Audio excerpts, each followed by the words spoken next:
when my fiancé chose his assistant over our wedding. The night before our wedding, I found photos of another woman on David's phone. She was smiling sweetly, full of life casual snapshots that spoke of intimate moments I was never part of.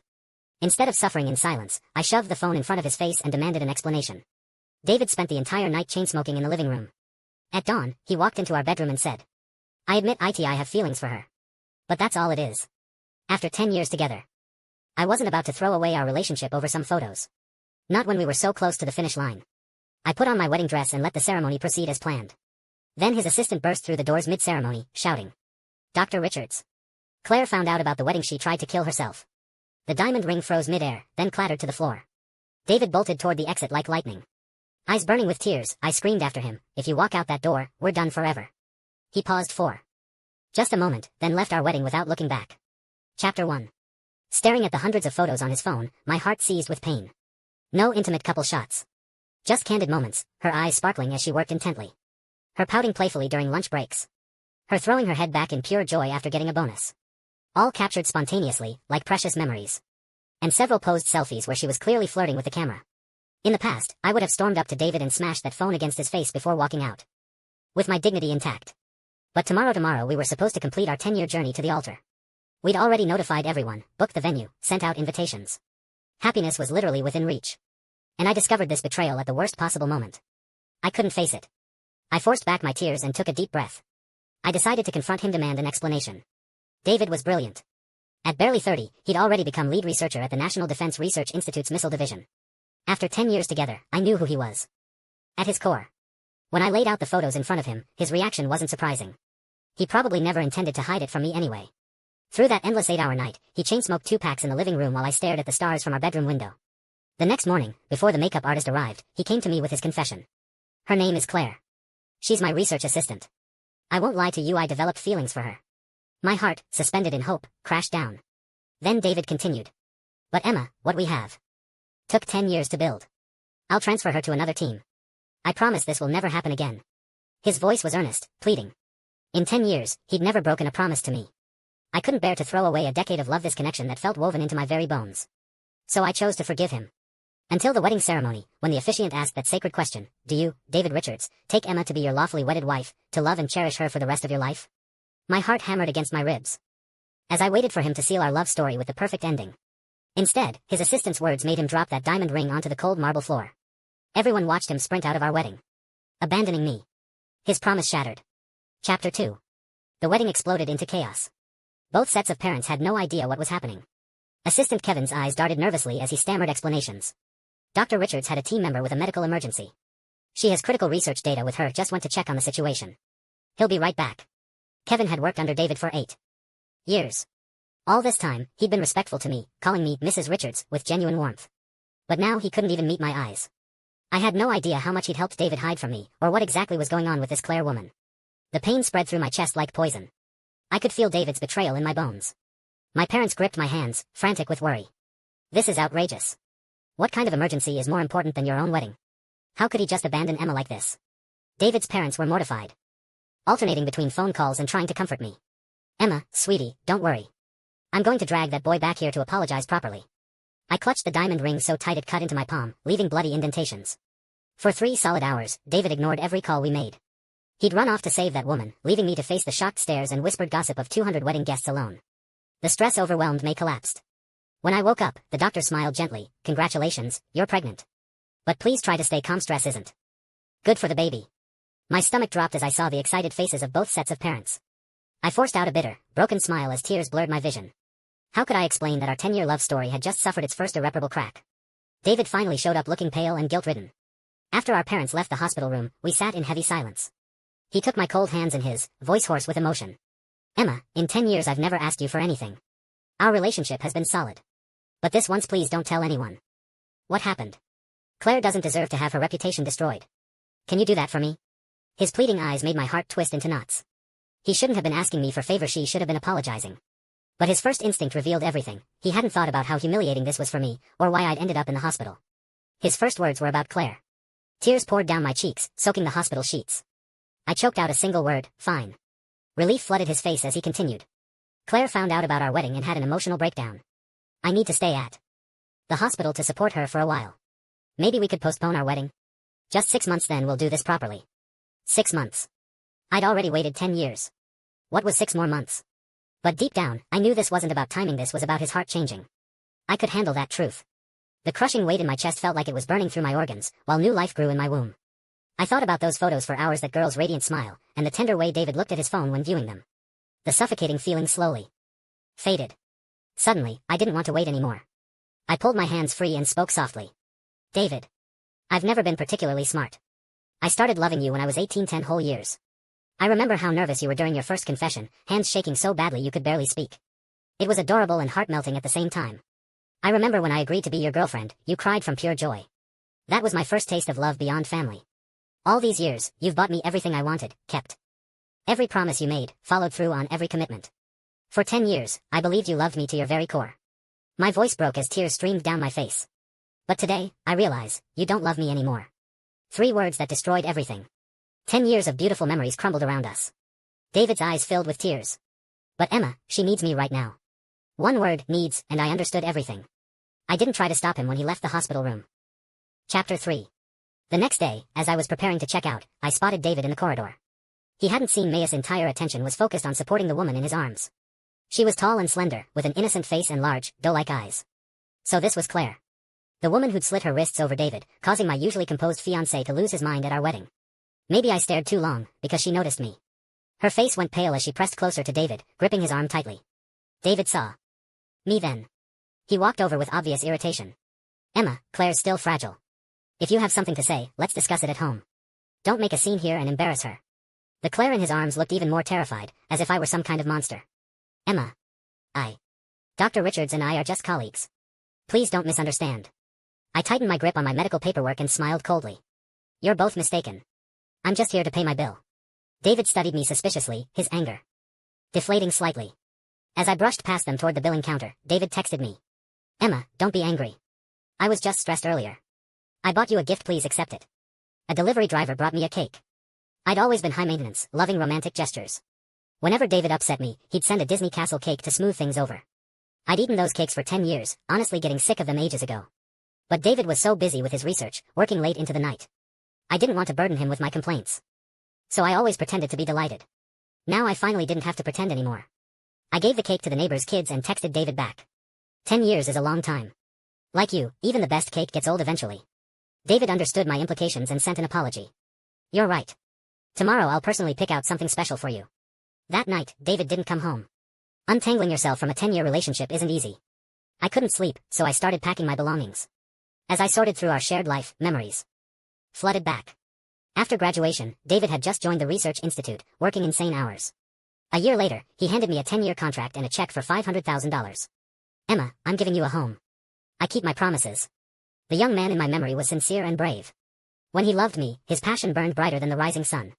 I cried as he held me, and we bought this house with his signing bonus. We kissed in the sunset glow on our balcony. We blushed like teenagers picking out furniture at IKEA. We talked endlessly like chattering birds. We'd hung those string lights on the balcony together, and that rocking chair held 10 years of quiet conversations. We'd sprawled on the living room carpet eating watermelon, drinking soda, watching cheesy rom-coms. He'd promised me a home. Now he was forcing me to leave it. Chapter 4. It took me 3 days to pack everything that was mine. Both sets of parents showed up as I loaded the moving truck. I was too ashamed to tell them what David had done, so they still didn't understand why we were separating. My parents respected my decision, but David's kept pleading, Emma, honey, you're getting married. Every couple fights this doesn't mean you should break up. I stayed silent as movers carried box after box to the truck. Just as David's parents were wearing themselves out with arguments, David unexpectedly came home, holding Claire's hand. The room fell deadly quiet as everyone stared at them. David's mother's voice trembled. David, what did you do to Emma? His father's eyes blazed with fury. Son. Who is this woman? David said nothing. He surveyed the half-empty house. Then looked at me. Where are you moving to? Ever the calm, rational scientist calmly accepting my departure. No explanations. No attempts to stop me. He'd even brought Claire home without shame. I answered evenly, back to my real home. David nodded. Fine. I'll come see you in a few days. Then he pulled Claire to his side and introduced her to everyone. This is my research assistant. She just got out of the hospital, so I brought her here for dinner. His casual introduction made our suspicions seem petty and small-minded. Claire enthusiastically took his mother's arm, flashing that sweet smile. Mrs. Richards, Dr. Richards has been so kind to me at work. He even offered to cook for me to celebrate my discharge. But I couldn't possibly trouble him. Since you're all here, why don't I cook for everyone instead? David's mother looked at me with pained confusion. Emma, maybe we should all sit down and talk this through. Before I could refuse, Claire interrupted with a glint of triumph in her eyes. Yes, Emma, let's all have dinner together. What do you say? Slap. Everyone froze as my mother's hand connected with Claire's cheek. Mom, what are you? My mother's eyes blazed as she turned to me, voice shaking. You're my daughter. Did you really think I couldn't see what was happening? You've been with David since you were 18, 10 years. You learned to cook, to knit, to swallow your pride, all for him. You wouldn't come home unless things were really over. I don't care who you end up with, but I won't stand here and watch him parade his mistress in front of you. If my daughter won't defend herself, I will. My mother's words rang with finality. Claire covered her face, too shocked to speak. David looked at her with genuine concern and anger. Emma. You're a grown woman running to mommy now. Before he could finish, I saw red and slapped him 3 times across the face. Finally feeling some relief, I pulled out an ultrasound image from my purse and threw it at him. You want to know my biggest regret? David picked up the paper, his face draining of color. Emma, you're pregnant. Chapter 5. Not just David, everyone was stunned. My mother grabbed my hands, her face a mask of fury. You bastard. You're going to destroy my daughter's life. David's mother immediately dropped Claire's hand and rushed to comfort me. Emma, sweetie, calm down. I'll make sure that boy pays for this. I'd expected David to be horrified about the baby, maybe even demand I get an abortion. At least that would make our separation clean and final. But David stared at that ultrasound with pure, undiluted joy, no anger or disappointment in sight. He forgot all about Claire, his voice trembling with excitement. I'm going to be a father. I have a child. David rushed over and hugged me like an overjoyed child himself. As if nothing had changed us if we were still happy together. But Claire stood in the doorway, pale as death, thick bandages still wrapped around her wrists. Hundreds of her photos were still on his phone. Our ruined wedding still haunted us. Everything reminded me, David and I could never go back. I pushed away his celebration, slapping him hard across the face. You're celebrating too early. I already scheduled the abortion yesterday right after you came begging me to protect your precious Claire. Before David could respond, his mother cried out, no. You've been together 10 years, and now there's a baby. How can you even consider this? David's usually composed face crumbled. Emma, please don't do this. Don't be reckless. We're not being reckless. This ended the moment you abandoned me at our wedding. As David tried to explain, Claire burst into tears. This is all my fault, Emma. Don't blame Dr. Richards. I'm the one who fell in love with someone I shouldn't have. I should die. She ran out sobbing. David hesitated, torn between me and chasing after her. Emma, Claire's mental state is fragile. I am afraid she'll hurt herself. Stay here, and we'll discuss the baby later. Just as he started to follow her, his mother grabbed his arm. Are you trying to kill us all? Who exactly is your wife? Who matters most? Can't you see that? You can't wake someone who's pretending to sleep. David pulled free from his mother's grip, frowning. Mom, she's just a young graduate, a human life. I can't let her die. The house fell silent. David gave me one last guilty look before leaving again. He'd forgotten that Claire wasn't the only life at stake. There was another life growing inside me. Rain began pounding against the windows. David's mother took my hand and closed her eyes. Emma, it's pouring rain, why don't you stay until tomorrow? I looked at the storm outside and shook my head. No. Let this autumn rain be our final goodbye.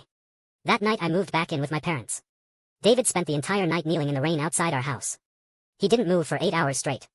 The next morning, as Mom was driving me to the clinic, we opened the door to find David struggling to stand, his eyes lighting up when he saw me. Emma, you're awake. He'd knelt all night in the rain, soaked and pathetic. His usually sharp eyes were swollen and bloodshot. I was disgusted by his pathetic attempts at redemption. If he really cared, why did he keep choosing her over me? Chapter 6. David blocked my path, begging me not to go through with the abortion. His eyes were desperate as he swore, Emma, I've already talked to Claire and transferred her out of my department. From now on, I'll have no contact with her whatsoever. Here's the transfer order from this morning, please look at it. He thrust his phone toward me, pleading desperately. I took his phone and smashed it on the ground. David, we can't go back. David stared at me in anguish. Why, Emma? I promised you a future if you just wait for me. Why won't you believe me? Even now, he didn't understand. This was never about trust or our feelings for each other. This relationship had been contaminated by a third party. It wasn't pure anymore. Without another word, I started to call security to remove him. He shouted, Emma. David dropped to his knees in front of me. The ring from our ruined wedding appeared in his palm. Marry me. We'll get the license today, give our child a home. Honestly, David had everything going for him: looks, career success, social status, financial security. We had history, and now a baby on the way. Claire was just some young woman who'd gotten between us. I could pretend nothing happened and continue our life together. But I couldn't do it. I needed love without flaws. The moment I reached for that ring, David's phone rang. I heard Kevin's panicked voice, Dr. Richards, Claire tried to kill herself again. The same manipulation for the third time. David's eyes wavered for a moment before he gritted his teeth. Don't report her situations to me anymore. He hung up and looked at me. With desperate hope. Emma, say yes to my proposal. I promise I'll treat you right from now on. I laughed bitterly, tears streaming down my face. I threw the ring at the ground. David picked it up. I threw it down again. His face darkened with frustration.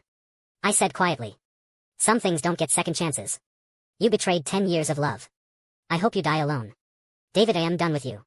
This was probably the first time David had ever heard me say such things. He grabbed my hands, holding me. Desperately.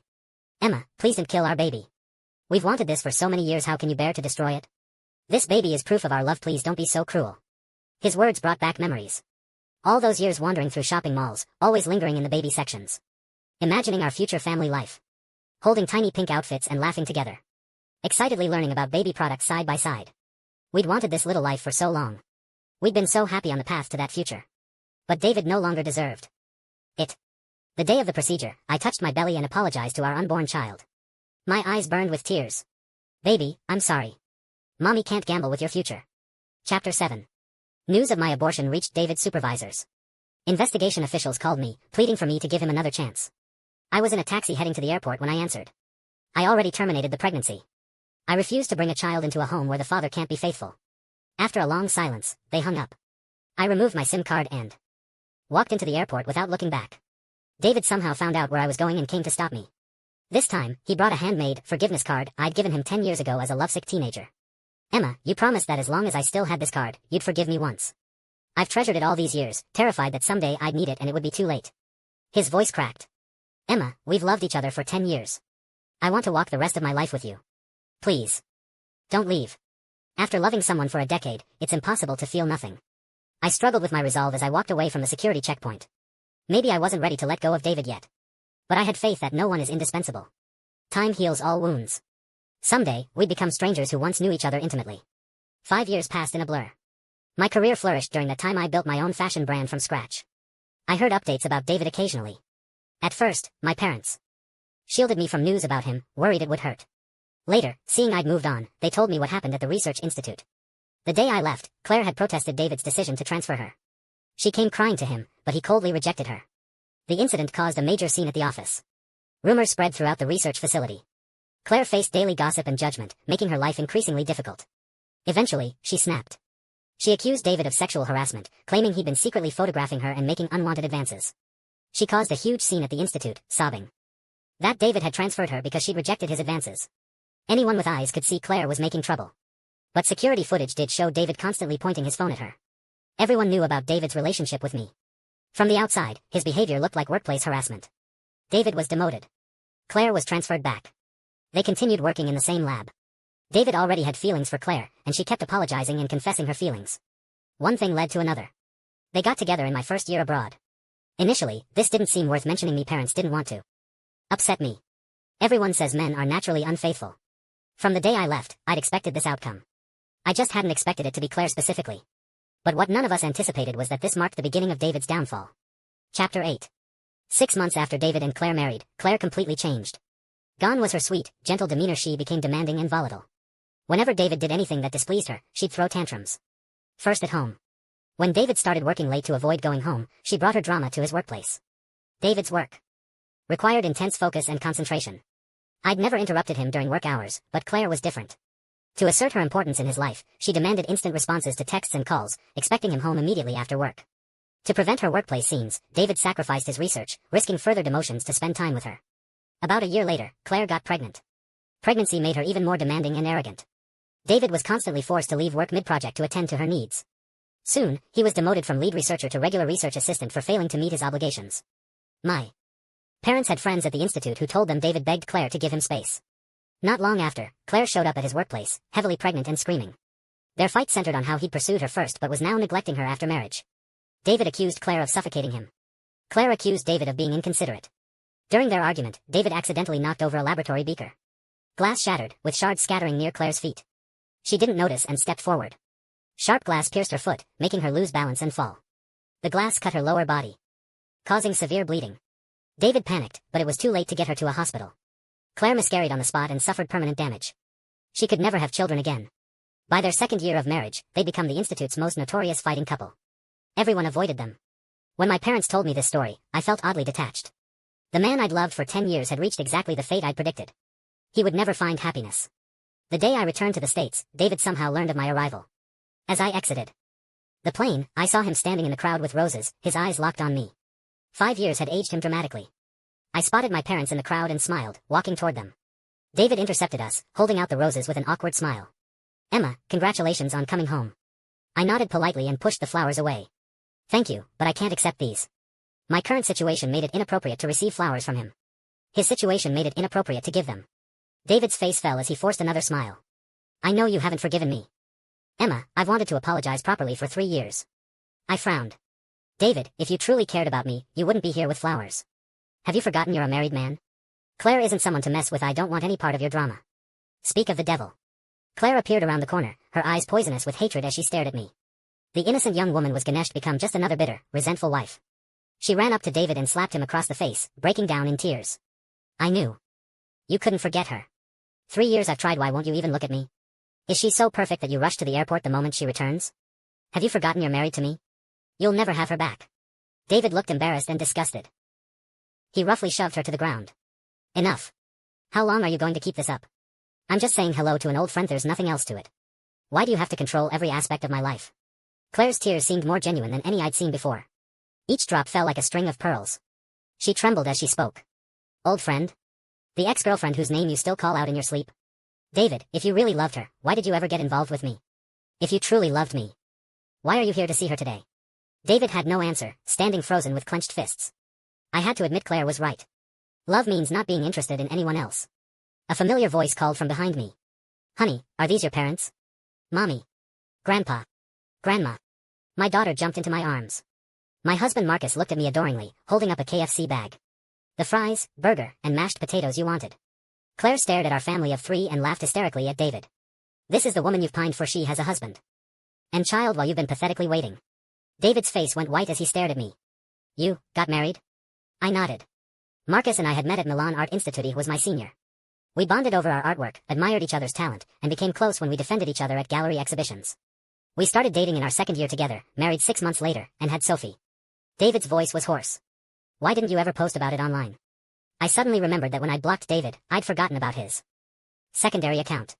I stopped using that social media long ago. David's face went ashen as he let out a bitter laugh. "I see. Well, congratulations." His tone was full of regret. I remembered seeing Isan Chan perform in New York with Marcus 2 weeks ago. One lyric had stuck with me. "My biggest regret is that your regrets are connected to me." I'd thought of David during that concert.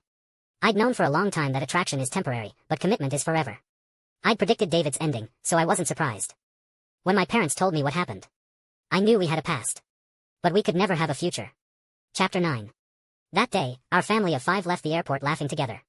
No one gave David and Claire's drama another thought. We didn't want to revisit the past. But that very evening, Claire slit her wrists again. This time David thought she was faking it and ignored her. She bled out in their bathroom.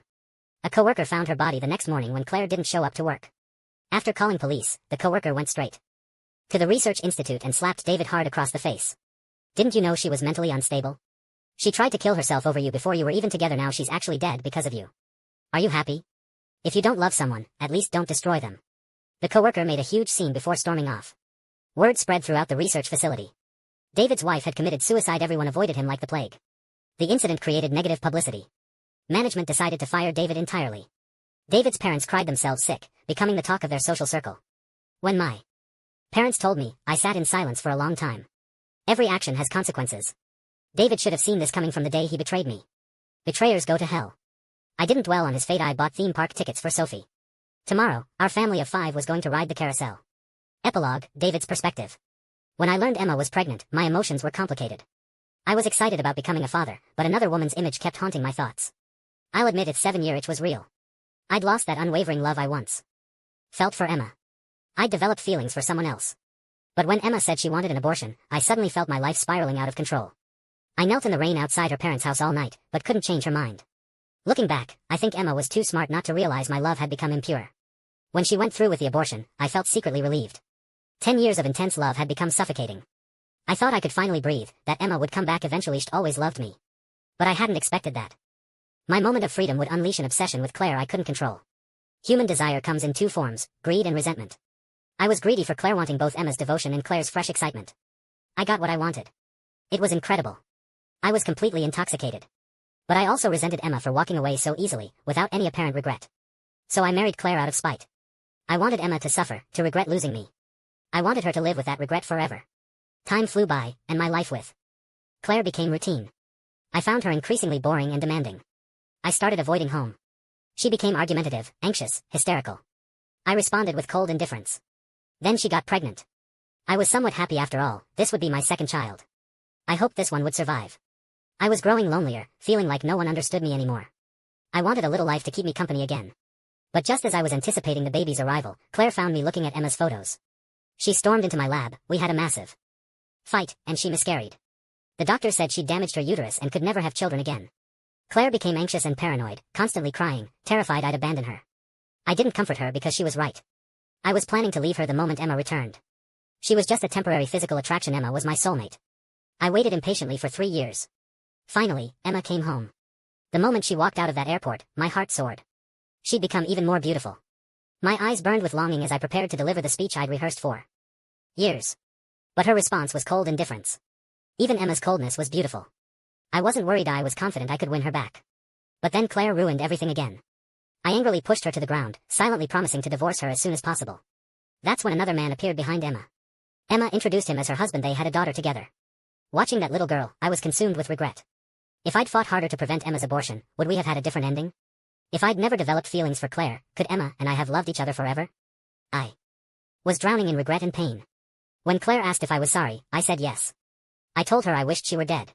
The next day I went to work in a daze. I didn't notice the sounds from our bathroom. Not until Claire's coworker slapped me. My ears rang as she told me Claire was dead. My first reaction was relief. Finally, she was gone. Finally, I was free of her. But I kept dreaming of her, saying I'd wronged her. My mind began fragmenting. Sometimes I thought about Emma, sometimes about Claire. One clear moment, I realized something. They had both been good people from the start. I had destroyed them both. I'd lost Emma's heart early on. Later, I'd trampled on Claire's heart. I deserved to die. That day I had some drinks and wandered aimlessly. The air on the 33rd floor was fresh, with a vast, endless view. I became a bird and flew to Emma's house. When the media reported my death, Emma turned off the TV and calmly tied a bow in our daughter's hair. I found peace at last.